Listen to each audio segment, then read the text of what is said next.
none uyu munsi mwege mufite amahirwe 100%. Urubyiruko rwose ntawe ubuzemo. Ni muyabyaza amahirwe mushaka icyabateza imbere.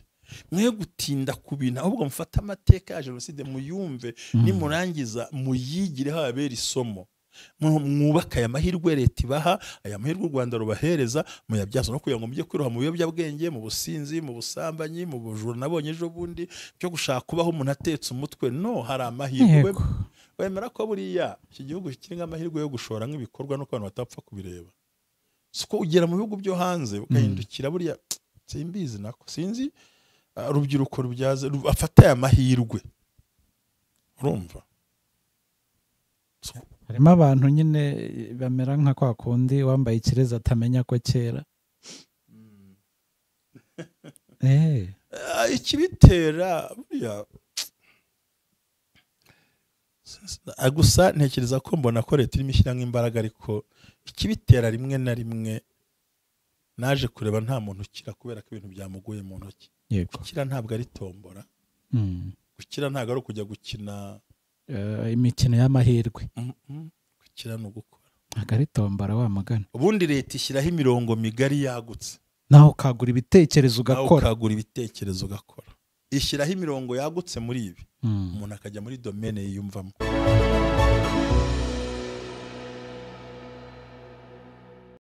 Mbahaye ikaze mwebwe mwese mukurikiye Ubumwe bw'Abera Ministries, ndabashuhuje kandi mbahaye ikaze aho muri mudukurikiye muri mu bihugu bitandukanye.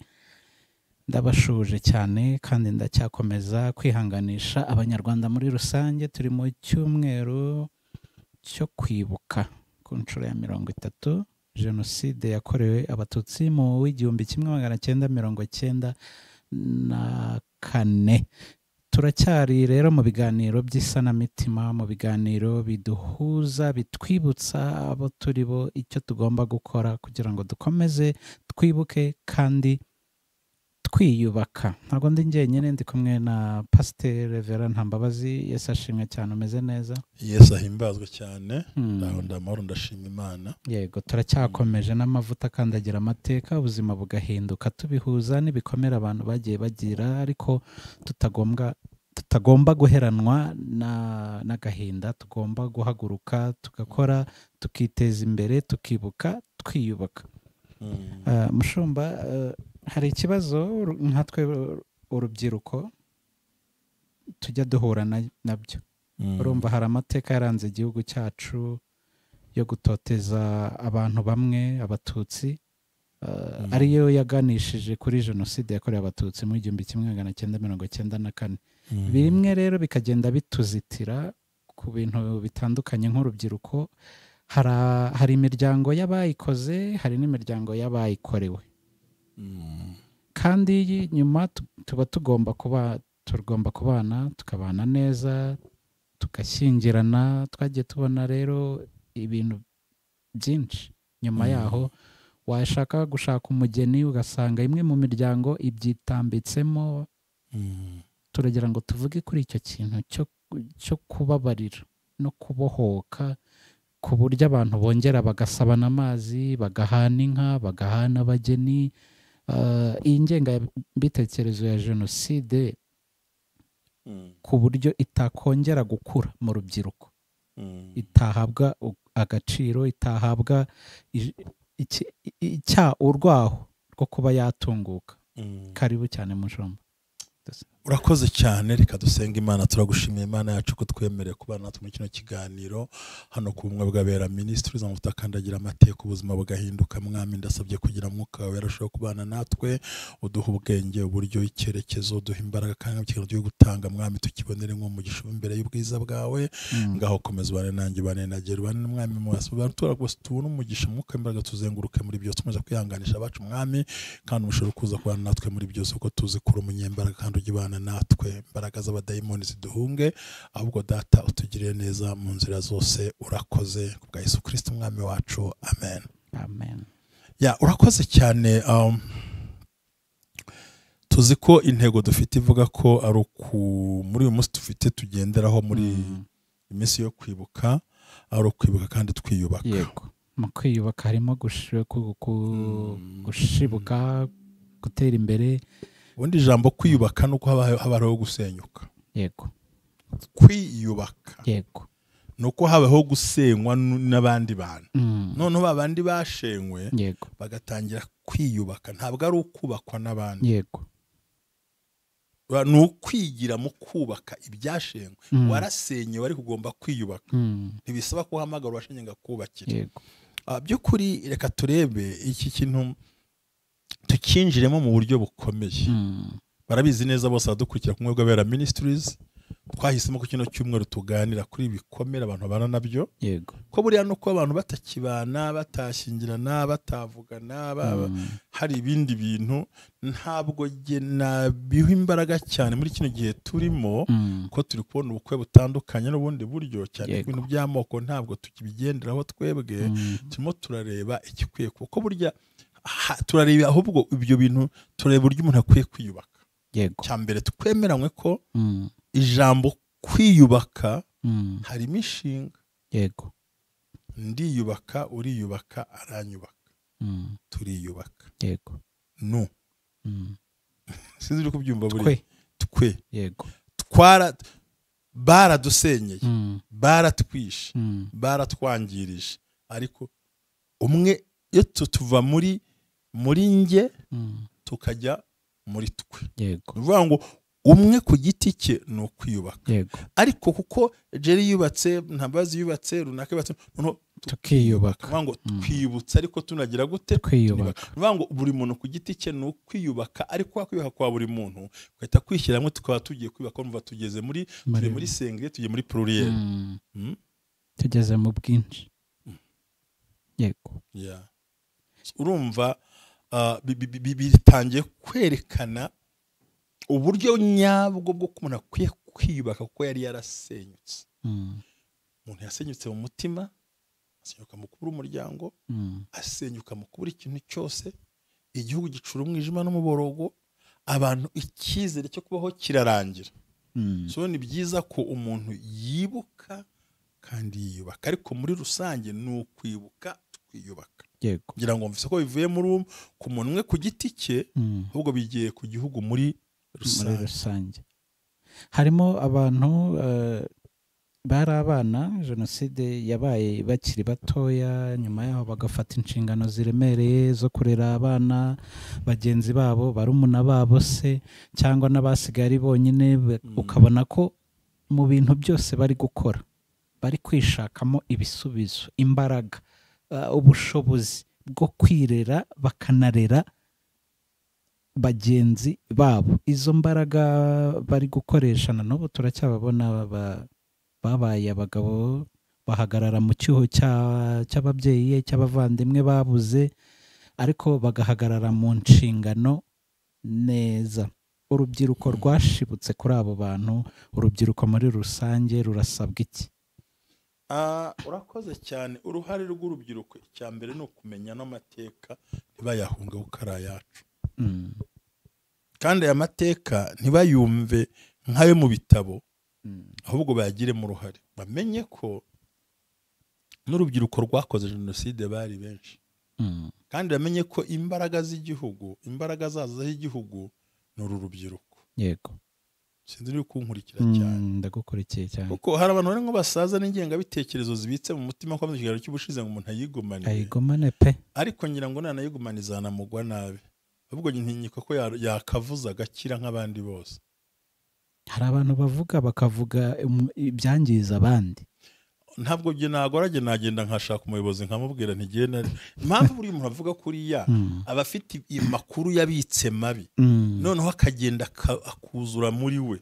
Cyagiye burya umubiri w'umuntu ntabwo ugira aho ubika ikintu igihe kirekire. Abana nabyo bikageraho bikanga bikagucika. Umubiri w'umuntu uzashaye kujya kwihagarika utinde gakire uko biza kumera, harakubwiriza ko hari icyo utakoze. Uzatinde kujya kuruhukira hahandi hepfo, zumva mu nda ibibazo byavutse.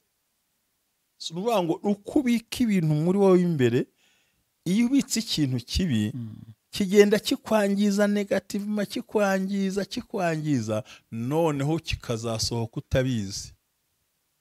kuruta uko aho kugira ngo uyihamane nje naza nkegera abayobozi ntumva naruyu ariko mbaye uyu.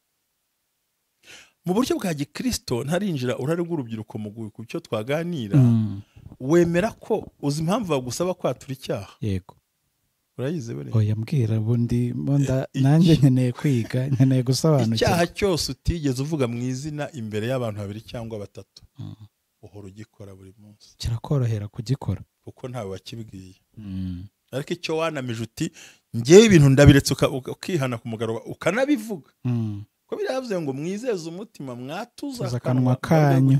Ngo impamvu dutinya kuvuga ibyaha byacu bimwe na bimwe nuko dutinya ko twazana bisubiramo.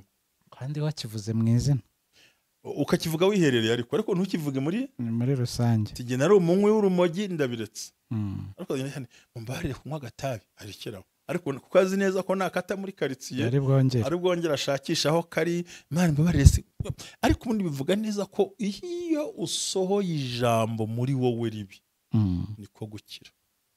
Kweva kiba nko kuvanamo umuntu afite igikomere cyakomeretse kikaza nk'amaraso kikazamo nari gahunda ni ngombwa ko bakanda umwanda wose ugashiramo. So rero gusohora ikibi kibitse muri wowe ni nko kuruhuka uhagije. Kubika ikibi, kubika ingengabitekerezo muri wowe, kubika amagambo y'ubugome n'urwango bigenda byangiza wowe imbere kandi ukazisanga ubivugiye mu gihe bitari bikenewe uhita uboneka gutyo. Kuko buriya ikibi gihamagara ibibi. Yego. Ikibi ubitse gihamagara Satani n'abadayimoni kandi ikibi gihamagara ibibi, icyiza gihamagara ibyiza muri wowe. Soro natigeza ko ufite nyira yihamanire ariko je namugira inama sanga 1 2 mu bo wizera ibikurimo ubivanemo muri wowe. Igihugu kirimo kirubakwa ntukigenda mu muhanda w'ivumbi ubuzima bwo burazamuka abana bari gukura amashuri ntarobanura rihari igisirikare ntibakurobanura bisaba ko ufite za mbaraga burusi yo zigiye kuboneka baze ko mbereho kugira ngo ujye no muri kaminuza y'u Rwanda bagomba gushyiraho so aho uvuka n'amoko yawe. Uyu munsi ntago ariko bimeze bafatira ku manota ufite ubumuga runaka. Ibyo ntabwo bivuga ngo baguhaye ayo mahirwe. Leta irimo iraha amahirwe urubyiruko rwose. Urimo urabyumva? Yego. Urubyiruko rwose abanyarwanda twese ntawe baheza ntawe babuza ntawe babwira ngo urasora yanga wundi asora ariya wapi. Abantu bari kubaka ubumwe bw'abanyarwanda gushyira hamwe ugatangira ukabika ibintu muri wowe ukubita agatoki ku kandi hiryo. Burya kenshi nuko ari ba bantu bambabariye so guca iteka. Ni wa muntu wabaye kuri bariyeri arabihisha ntihagire umubona. Ni wa muntu wagiye kurebera akavugiza induro ntibamubona yishe mu itsinda ry'abantu kuko abantu bafite ukuntu bagendaga abo bakihisha muri ubwo buryo. Rero nkavuga ngo bufite ibyo bintu kiragenda kikamumunga akabana nacyo akumva hari ibintu harimo kumva afite ibindi bintu njya mbabona hariho nabyo kuri YouTube bavuga amagambo utareba utamenye utakurikiza. Nibyo nayo ngiye kuvuga harimo abantu bafite ingengabitekerezo bafite amagambo mabi batewe ishyari nuko igihugu cyacu kimeze kuko avuga ati umugambi wacu ko warapfubye. Yego jenoside yagezweho yarakozwe ariko akumva noneho aho igihugu kigeze kiyubaka nabwo ntibimushimishije. Hari ibyo agenda agerekaho abo abantu bose ntabwo bazumva ibintu kimwe bitewe na none se burya ubwiza bw'amazi biterwa n'isoko yavuyemo. Uburyohe bw'amazi ubwiza bw'amazi biterwa n'isoko. Amazi ugafata ibara bitewe naho n'icyo arimo. Bivuze ngo urya mwana wicara akavuga ibintu, urya mugabo wicara yariza agacurika ibintu agashaka guhangana n'ibintu agahuza ibintu agakora ibyo yumva ashaka. Ikiba kiriho reka mvuge ngo ikibi ntikijya kirangira mu isi kereka nyiracyo. Kandi burya babi abantu babaho bafite imyumvire itandukanye ariko abandi bagakora abandi bagahaguruka. Uruhare rw'urubyiruko mu kugira ngo igihugu cyashenywe nigiye nibuka ko na mbere muri za 45 hari stade iri bita ngo stade ya Huye ya kera batarayisenya. Yego. Harimo ijambo ryabaga ahantu hepfo bavuga ngo u Rwanda ruzubakwa n'amaboko y'abana barwo. u Rwanda ruzubakwa n'amaboko y'abana barwo, niko handitse. Hirya hakandika ngo urubyiruko niho hazaza h'u Rwanda. Urumva urubyiruko rwakoze jenoside rwangiza igihugu, amaboko y'abana b'u Rwanda yangiza igihugu. Rero agomba kongera gusanwa n'amaboko y'abana b'u Rwanda bariho. Sinzi niba uri mu ntahura. Ntabwo handitse ngo amaboko y'abahuta niyo azazamura igihugu.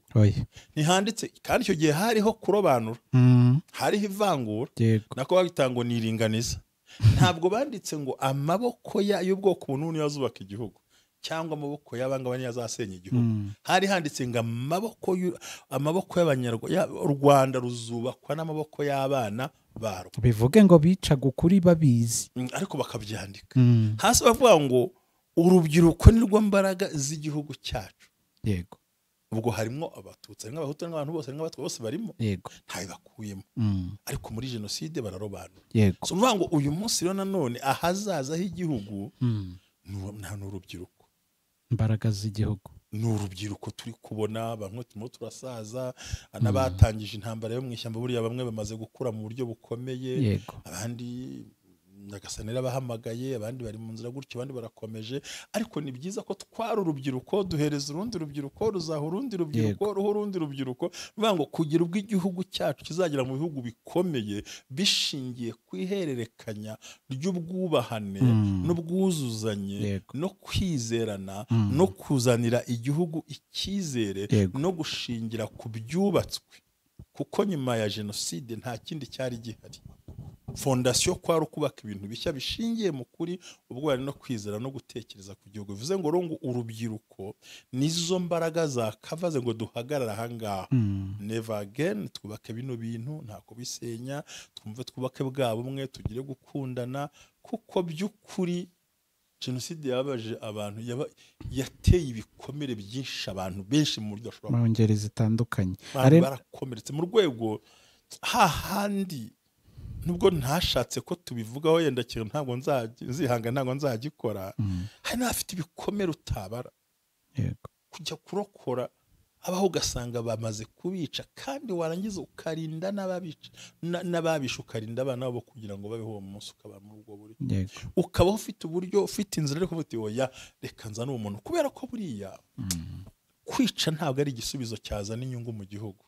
Ahubwo burya kwigisha no kubabarira no gukosora bishobora kuba hariho iterambere. Urimo urabyumva? Ndimo ndabyumva. Icyiza dufite ni uko leta y'ubumwihari yigisha ubumwe n'ubwiyunge, kubahana no gukorera hamwe n'umurimo n'imbaraga. Nibyo nagira ngo nkubaze nti, urubyiruko uri kuvuga iza mbaraga z'igihugu twabonye bavutse mu buryo butandukanye no mu miryango itandukanye. Twavuze isoko, ngo amazi uko asa biterwa n'isoko. Bavome ku yihe soko? Isoko ya mbere ni leta y'ubumwe itwigisha. Yego. Itarobanura, itareba ngo bazabona uku mu ijanisha iriniri. Yego. Ahubwo umuntu afite ngo icyo nashatse kuvuga buriya, hari abavutse mu miryango yibitsemo ya ngengabitekerezo n'urwango rwuzuye, ariko rugakumirwa n'itegeko ry'igihugu. Ahantu igihugu kirangije nacyo cyo gikwiza ingengabitekerezo, ubuyobozi bw'igihugu mu bakoze jenoside urabyumva.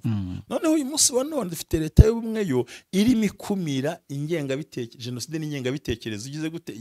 Bivuze ngo uyu munsi urubyiruko ntabwo muri kuvoma ku isoko mbi. N'uwavoma ku isoko mbi iwabo mu rugo, ariko nagera hanze ntibimukundire, kuko nta nzira ihari. Ubutegetsi bw'igihugu u Rwanda nta nzira bwahaye ngengabitekerezo. Bivuze ngo uyu munsi, ndetse nongere nsabe n'abayobozi b'amadini n'amatorero n'abarokore nabo bima ingengabitekerezo jenoside n'ibitekerezo bipfuye mu matorero yabo. Yego. Cyane cyane kuri ako kantu k'idini, hari ukuntu batajya babivugaho nyine ngo bumve babohoke babivugeho. Ku bwanjye sinzi nimba hari ahantu n'ipfunwe. Iriya ni ipfunwe rito ry'uko ntacyo bakoze mu gihe bagomba kugikora. Ubu nabo kandi urubyiruko ntirwakwihagurutsa ngo ruvuge, ahubwo babandi barushinzwe baruyobora, barureberera. Urumva icyo ravuga aho ngaho. Nuvuga ngo isoko yo mu muryango ishobora kuvubura ibitari byiza. yego Ariko kubera ko hariho amategeko, ingamba n'imirongo ngenderwaho, nicyo twakwita intumbero y'igihugu, bigafunga ya soko mbi. Ariko byumvikana ko bakuraga isoko mbi mu muryango, urwangano, kwicana, uriya n'umututsi ntakwiye kubaho, noneho bazana leta iti kandi niko bimeze, muhaguruka igashyigikira bya bitekerezo. uyu munsi rero amahirwe urubyiruko mufite nuko leta iriho uyu munsi wa none ntabwo ari iby'irimo ireba, imirareba iterambere ubuzima bw'umunyarwanda, ko abantu bashobora kugira ubuzima bwiza no kuba mu gihugu kizira ibyo bintu. Rero urubyiruko rwagombye guhagarara kuri iyo mirongo, rutekereza kandi runareba kure. Ikindi abantu bakagira icyo nakwita irushanwa, competition yo gutera imbere, bagakora, kuko burya nta bintu nibi babona bigwa mu ntoki zawe, ahubwo ugomba guharanira gukora. Tukiri kuri competition n'iterambere ry'igihugu, yego twateye imbere, u Rwanda ruri mu bihugu bya Afurika bifite yemwe no ku isi rufite iterambere ryihuta cyane, noneho byagera mu bintu by'ikoranabuhanga turi hejuru cyane. Muri ibyo rero hari ibyaha byagiye biboneka bikorwa n'abantu bamwe na bamwe bitwikiriye iryo koranabuhanga, bakabona aho bagenda, cyane cyane urubyiruko nirwo rukoresha izi mbuga nkoranyambaga, iri koranabuhanga. Leta yacu yaratworohereje, tubona interineti ku buryo bworoshye, ibintu biraryoshye. Urubyiruko ruhangane gute n'ibi bitero by'abantu bapfobya kuri izi mbuga nkoranyambaga? Ngira ngo gufungura YouTube nta kindi kintu bisaba. Yego. Ngira ngo kujya kuri Instagram nta kintu bivuna. Ngira ngo kujya abo bakoze ibyo bintu, bumwe mu guhaguruka nawe wivuguruza abo bantu babikoze. Yego. Wireba ngo useke usome, ahubwo nk'urubyiruko muhaguruke, mwerekane, muvuguruze ya mvugo. Ntabwo bigombera ko ari leta yakaje ngo ivuge, bigombera ikirumva. Yego. Ahubwo rwa rubyiruko bagombye kugira uruhare no kuvuga. Rese ubundi bafite niba twemera, buriya nkubwiza ukuri, mu bihugu byinshi bituzengurutse ndetse ni byinshi muri Afurika, biturusha internet n'ikoranabuhanga ntabwo ari byinshi cyane. Nibyo navuze. Ndetse hari n'ibindi by'iburayi buryo no bafite, ariko usanga uburyo twakisesinga ikintu cyose hari ukuntu bagiye babifunga, twebwe nta kibazo, tumeze neza. Niba ushobora kwapurika, niba ushobora gusaba serivisi runaka, reka duhere ikintu kigoye, passport ntabwo umuntu ayisaba kubera ko yagiye, uricara ukajya ku irembo, no muri telefone urayidawunilodinga. Yego, ukayisaba serivisi, ukapurayinga, ukishyura ibisabwa. Kuri turashimira leta yacu yatekereje ku rubyiruko. Iyo babonye ko hari dokima zituzuye, baraguhamagara hano ko bitameze neza, bati ibintu bigeze hano uzaza uyitore, bati ariko ngwino hari ibibazo birimo, niba nyirondoro itagaragara jya mu rukiko, urukiko rubyemeza. Bivanga ibintu byose ni procedure. Rero ntuzabura ikintu ngo ubeshye ngo bakikwimye, ahubwo ikoranabuhanga rirakwima iki. Niba rivuga ngo urashyiramo ibi n'ibi ko ritakureba ngo umenye ngo yego, kuko nta mwana uvuka utagira se. Yego. Nta se bashyizeho, haragomba kwerekana mu rukiko ko nta so uhari. Kino wese baryo bashaka amaviza yo kugenda, ugira ngo itariki yavutse itazwi neza ntubasaba kujya mu rukiko.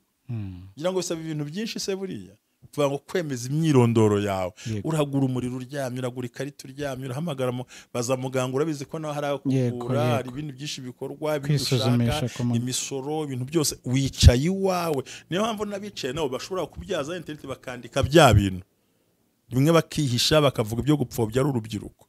Urubyiruko rujye guhaguruka narwo rukavuga ati oya, soko bimeze. Ariko twege tukavuga ngo igiye ko ntekereza ku ruhande rwanjye, ntabwo twe tuzarwanisha amagambo. Yego. Ahubwo wasubiza umuntu gake, ariko ukagaragaza ibikorwa, kuko ibikorwa nibyo bigira imbaraga zo kuvuga kurusha amagambo. Nyamavuga la parole s'envole. Amagambo arahita burya, amagambo arahita. Iyo umuntu avuze ni akantu nashyizeho minsi yashize, ndavuga ngo akanwa kavuga cyane gatsindwa n'akanwa gacecetse.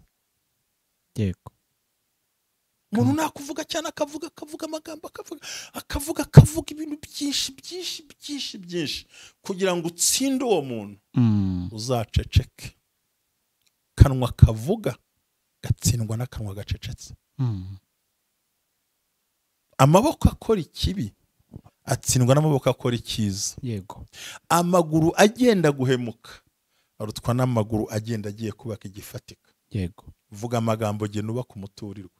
hazavuga iki? hazavuga umuturirwa, amagambo azaguruka wa mugani vuga ngo bararobanura abantu, usange minisitiri wabwiraga cyangwa umuyobozi wabwiraga directeur wabwiraga uyu munsi ngo nta burenganzira, uzana ibitagihari baza bakwereka ibihari uyu munsi wa none. Yego, uyu munsi nicyo umuntu ashoboye, si icyari cyo, kuko icyo turi cyo ni abanyarwanda, si icyari cyo, si aho aturuka, twese turi abanyarwanda. mu bintu bimwe bingora mu mutima.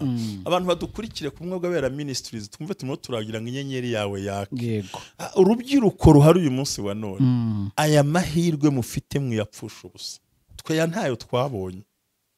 yego, be kuyapfusha ubusa, birara mu ngeso mbi, mu busambanyi, mu nzoga, ibintu bidafite akamaro. amahirwe mwe muri kubona urubyiruko, mufite interinete, muriga, muravuga ibyongereza, muravuga ibifaransa, vayiviye, muguwe neza, umuntu arakora icyo. twege mu myaka yacu aya mahirwe ntitwagize gute? ntabwo mwayabonye. bajya kuzamuka bati dore aho ndabakubita hasi. buriya hakaba n'ibindi byabagaho, ugasanga n'ubundi nawe nubwo ari wa muntu witaga umuhutu, ariko mu majyepfo nawe n'ubundi nta n'ijambo ari bugire ku bandi bantu bari aho ngaho. none uyu munsi mwege mufite amahirwe 100%. urubyiruko rwose ntawe ubuzemo. nimuyabyaza amahirwe, mushake icyabateza imbere, mwe gutinda ku bintu, ahubwo mufate amateka ya jenoside muyumve, nimurangiza muyigireho abera isomo, mwubaka aya mahirwe leta ibaha, aya mahirwe u Rwanda rubahereza, muyabyaza no kugira ngo mujye kwiroha mu biyobyabwenge, mu businzi, mu busambanyi, mu bujura nabonye ejo bundi byo gushaka kubaho umuntu atetse umutwe. no, hari amahirwe. wemera ko buriya iki gihugu kiri nk'amahirwe yo gushora nk'ibikorwa no abantu batapfa kubireba? siko ugera mu bihugu byo hanze ukahindukira, buriya simbizi nako sinzi, urubyiruko rubyaze afata aya mahirwe, urumva? harimo abantu nyine bamera nka kwa kundi wambaye ikirezi atamenya ko kera. ikibitera buriya gusa ntekereza ko mbona ko leta irimo ishyiramo imbaraga, ariko ikibitera rimwe na rimwe naje kureba nta muntu ukira kubera ko ibintu byamuguye mu ntoki. gukira ntabwo ari tombora, gukira ntabwo ari ukujya gukina imikino y'amahirwe. gukira ni ugukora, ntabwo ari tombora wa mugani. ubundi leta ishyiraho imirongo migari yagutse, naho ukagura ibitekerezo ugakora, ishyiraho imirongo yagutse muri ibi, umuntu akajya muri domene yiyumvamo. Yego, umuntu akamenya ati nese iki nirajya guhanga imirimo, yihanga imirimo izamujyana muri gereza, nahanga imirimo myiza kandi nayo irahari. Tugendeye kuri iri terambere dufite, nahoze mvuga interinete, harimo benshi babayeho kubera izi social media, nanjye niyimbeshejeho. hari amahirwe yagiye aza yiyongera umunsi ku munsi, hari akazi kagiye kaboneka. ibi kera ntabwo wabikora, nta nubwo byabagaho, nta wari ubizi, ariko ubu ngubu igihugu cyacu cyaduhaye iterambere, kiduha ibyo dukeneye, kiduha amahoro, kiduha umutekano, turakora, nta mpamvu yo kwirara. rero tugomba kwagura ibitekerezo, tugakora nk'imbaraga z'igihugu, tukiteza imbere. aho rero niyo mahirwe yo kubasha kubaka igihugu. Yego, umuntu akiteza imbere, agashaka ya mirimo, n'abaryo bavuga iby'ingengabitekerezo, bapfobya jenoside n'iki, urubyiruko mugahaguruka muti oya, nubwo wanditse ariko kora, nubwo uvuze ariko gira gute, kora. kuko abafite imitekerereze y'ingengabitekerezo ya jenoside no kumva bamaraho abantu bamwe, ntiwibwire ko uyu munsi byabahanagurutse mu mutwe kubera ko batsinzwe. Yego, yumva yakoresha ubundi buryo runaka, nkuko twumva abakirwanira mu mashyamba ya Kongo bashaka kugaruka ngo bakomeze ibyo bakoraga. urumva ko hari abantu bati reka turangize umugambi wari usigaye. aho rero ntabwo baretse, bakoresha bo bashingiye ku bukene bwabo n'ibindi bashaka kuvuga muri ubwo buryo. ariko by'ukuri ni byiza ko urubyiruko muri iyi minsi n'ahazaza, ubwo abahagaze jenoside bazaba batakiriho, byanga byakunda tuzava mu isi, wavutse arapfa, ariko ntiyicwa urupfu nk'urwo twabonye muri jenoside yakorewe abatutsi. umuntu nubwo ikirago n'uburwayi n'abandi bakurikira. Ni byiza rero ko niba urubyiruko rumwe rwararetse rukamena amaraso kugira ngo rurokore abantu benshi, rugatanga ubuto bwarwo bari gukoresha ibyo bashaka ariko bakabireka bakamara igihe mu mashyamba noneho na nyuma ya jenoside n'abandi bakaza bagakora n'abandi iki bakaza kintu sinzi bagakora. nimba urubyiruko rujya rugitekerezaho kubona umuntu uri mu myaka y'abato y'ubusore ari muri 10 na 20 na akiyima wa munezero avuga ati nshobora kujya aha nkaryoshya nshobora kujya aha nkabona amahirwe yo kwiga akigira akigendera ku buzima bwe ariko akavuga ati mbabajwe akikorera umutwaro w'abandi agatanga ubuto bwe agatanga amaraso ye kubwa inyungu za benshi ngo abarokore. Ndashimira nyakubahwa perezida wa repubulika Paul Kagame yarakoze yaritanze atanga ubuto bwe yari kwinezeza muri buruse yabonye agakomeza akigira akiberaho n'ubuzima bwe ariko aravuga ati mfite umutwaro w'urubyiruko rugenzi rwanjye w'abanyarwanda bagenzi banjye ndamushimiye byimaze nk'urubyiruko yumve ko mushimiye n'abo bafatanyije namwe mwese kubohora igihugu muri abantu bo kubahwa pe. Bundi iyo usomye igitabo cyitwa gutegeka kwa kabiri muri Bibiliya nka pasteur ndarabivugaho gutegeka kwa kabiri yego ni igitabo cya 5 cya Mose no kuvuga ngo n'urubyiruko rw'Abisirayeli yicaje yego niyo mvuga ngo no gutegeka kwa kabiri nuvuga ngo abari ba 20 n'abari bavutse bose bari barapfiriye mu butayu noneho ngo bagiye kwambuka Imana babwiye ngo nimutambike dore igihe mwazengurukiye hano mwazengurukiye mu butayu mutambike mugende arangije yicaza urubyiruko rw'Abisiraheli rutazi uburetwa bwabereye mu Egiputa batazi ukuntu amakuru yabaye batazi ukuntu bahageze Mose arabigisha babwira amavu n'amavuka babwira amateka arabasobanurira uburetwa babwira ukuntu bambutse babwira n'icyo ariko mugiye kujya mu gihugu dore kuki yicaza urubyiruko akarubwira ibyo bintu yego ati dore mugiye kwambuka muhindura igihugu ari byo uyu munsi wa none leta ikora kongera kubwira rwa rubyiruko rugifite ya maboko bari bagomba kurwanira cya gihugu guhaguruka. Nibwira ko uyu munsi dushingiye ku byo tubona igihugu cyacu kirarinzwe mu buryo bukwiriye kuba kirinzwe mu rwego rugaragara nk'uko tubibona nuko tubyizezwa kandi ni nako kuri kandi niko bigomba kumera. Bivuze ngo hageze ko habaho noneho kubaka bya bikorwa birambye kubonera abantu imirimo kubona nk'umuntu wari umushomeri cyangwa umuntu warokotse jenoside yakorewe abatutsi icyo gihe nta kazi uyu munsi akaba yarakoze uruganda akaba ari umukore afite abakozi yarize abona impamyabushobozi agira icyo akora ari gutera imbere noneho ahaye n'abandi akazi aho kugira ngo twicare dupfuza Mose arahaguruka yigisha urubyiruko burya na Kristo watangiye umurimo ku isi n'abari urubyiruko yego kuko nizo mbaraga ziba zihari yego Mose aravuga ati muramenye mwirinde ababwira amagambo menshi ukuntu bahagurutse uko byagenze aravuga ati ariko mugiye kujya mu gihugu muhindure nuvuga ngo noneho twebwe nta iki gihugu cy'u Rwanda turagomba guhindura ibintu yego kandi amaboko y'urubyiruko bareke kujya mu biyobyabwenge kwishora mu byaha kwishora mu bintu bitari byo ahubwo bicare bubake usenga yubake kandi buri gihe duharanire bagire n'umuco wo kubaka igihugu ntabwo ari ugufata imbunda gusa harimo no kumenya gukora gahunda y'abacuruzi rwa rubyiruko iyo duhanze imirimo mishyashya nako tuba tuzamura n'imisoro ibyo byose biba muri mpamvu yo kugenda tuvura bya bikomere. Urubyiruko rufite uruhare mu kubona abantu kubibona ko buriya navuze kare ngo niba leta yakoze jenoside yavuze ngo igihugu cyamurwa n'amaboko y'abana barwo kaba ngo urubyiruko n'amaboko y'ahazaza n'uyu munsi bikavugwa na Mose ubwo akicara akaganiriza urubyiruko nuvuga ngo bigaragara ko mu rubyiruko harimo imbaraga ababohoje igihugu bari urubyiruko uyu munsi ndibaho myaka 30 wari ufite 30 ubu ni 60 yego wari ufite 20 ubu ni 50 yego wari ufite 24 ubu ngubu bari muri za 50 n'ibindi wari ufite gutyo ukuzama ufite 40 uyu munsi ni 70. 70. urumva deja hagombye ko ba bana tubyaye n'abandi bavutse bongere bishyire hamwe, bongere bakabashingiye kuri ya soko nzambwiye ngo kuba ufite leta ifite isoko nzima yo kubaka no gushyira hamwe ni amahirwe urubyiruko mwari mubonye atameze nka twayo ntayo twabonye, ahubwo twagiye kurwanira kugira ngo tubone ubwo burenganzira. Yego. Ibyo rero nibahagarara mu rubyiruko kandi bavuga ngo never again, bagaharanira kubaka igihugu batitaye hirya n'ibi bindi, bakareka abantu bafite ibyo bitekerezo byabo bipfu bakabihorera. Umuntu yakwandika ukamusubiza cyangwa utanamusubiza ukamwira cya gikorwa. Yego, wabivuze neza cyane uti igikorwa kivuga kurusha amagambo cyane.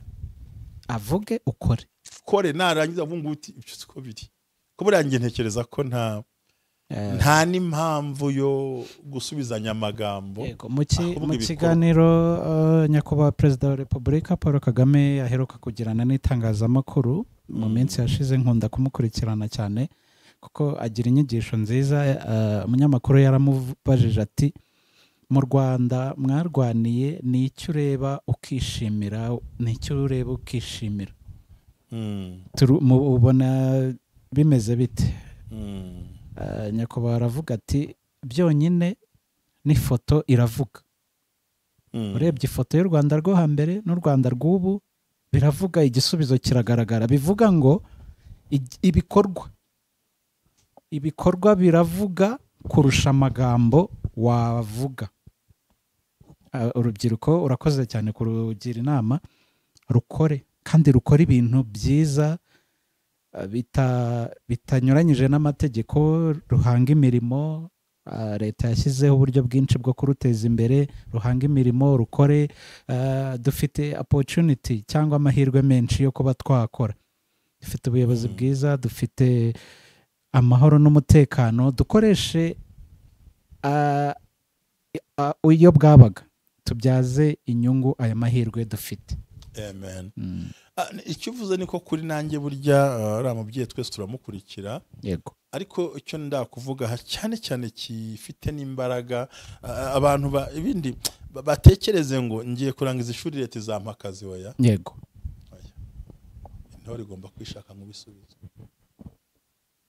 kandi ibisubizo bikaza bisubizo. Harimo abantu nabonye batangaje bati nabonye umuntu yarize abonye buruse ariko akarekarama ngo ni nkeya, ngo ntabwo ibasha kudutunga. Nako gakeya wakabonye kari gusarangwa nganywa mu bantu benshi. Amahirwe bafite mu gihe hari abatayagize, yari ahari. None urubyiruko rukoresha amahirwe rufite, kandi amahirwe si uko baguha akazi.